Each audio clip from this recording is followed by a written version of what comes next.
ॐ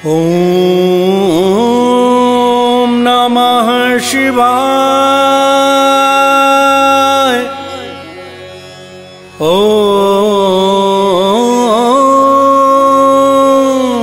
नमः शिवाय। दारिद्र्य दहन शिवस्तोत्रम। भक्तजनों, भगवान भोलेनाथ का यह स्तवन आपके तन से, आपके मन से दरिद्रता का भाव दूर करता है। भाव और श्रद्धा से भगवान शिव के इस स्तोत्र को सुनने मात्र से ही जीवन से दरिद्रता दूर हो जाती है और अमीरी का आगमन होता है। स्तोत्रम। विश्वेश्वराय नरकार्णवतारणाय कर्णामृताय शशिशेखरधारणाय कर्पूरकान्तिधवलाय जटाधराय दारिद्र्यदुःखदहनाय नमः शिवाय। दारिद्र्यदुःखदहनाय नमः शिवाय।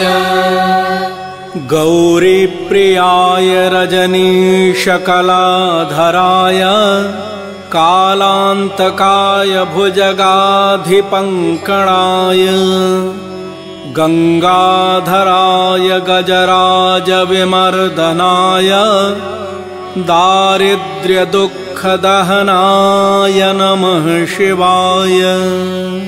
दारिद्र्यदुःखदहनाय नमः शिवाय। भक्तप्रियाय भवरोगभयापहाय उग्राय दुर्गभवसागरतारणाय ज्योतिर्मयाय गुणनामसुनृत्यकाय दारिद्र्यदुःखदहनाय नमः शिवाय। दारिद्र्यदुःखदहनाय नमः शिवाय। चरमाम्बराय शवभस्मविलेपनाय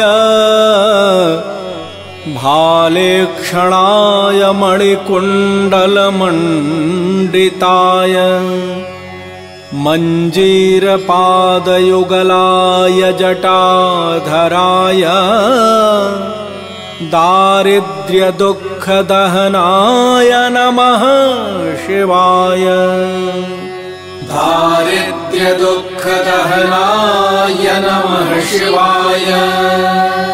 पञ्चाननाय फणिराजविभूषणाय हेमांशुकाय भुवनत्रयमण्डिताय आनन्दभूमिवरदाय तमोमयाय दारिद्र्यदुःखदहनाय नमः शिवाय। दारिद्र्यदुःखदहनाय नमः शिवाय। भानुप्रियाय भवसागरतारणाय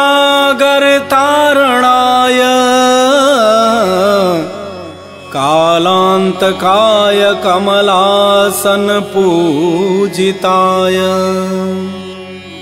नेत्रत्रयाय शुभलक्षणलक्षिताय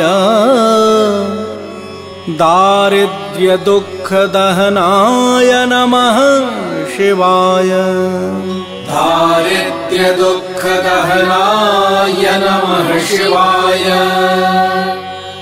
रामप्रियाय रघुनाथवरप्रदाय नागप्रियाय नरकार्णवतारणाय पुण्येषु पुण्यभरिताय सुरार्चिताय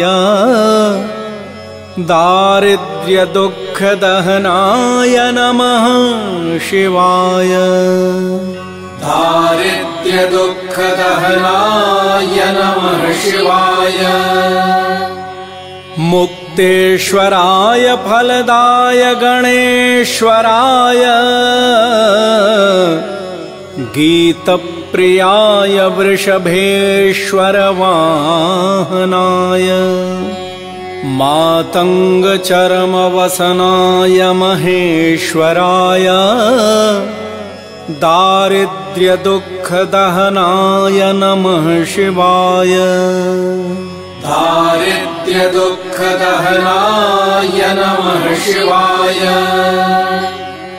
वसिष्ठेन कृतं स्तोत्रं सर्वरोगनिवारणं सर्वसम्पत्करं शीघ्रं पुत्रपौत्रादिवर्धनं त्रिसन्ध्यं यः पठेन्नित्यं स हि स्वर्गमवाप्नुयात्।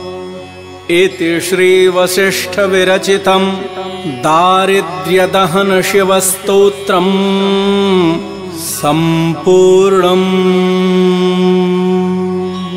दारिद्र्यदुःखदहनाय नमः शिवाय। दारिद्र्यदुःखदहनाय नमः शिवाय।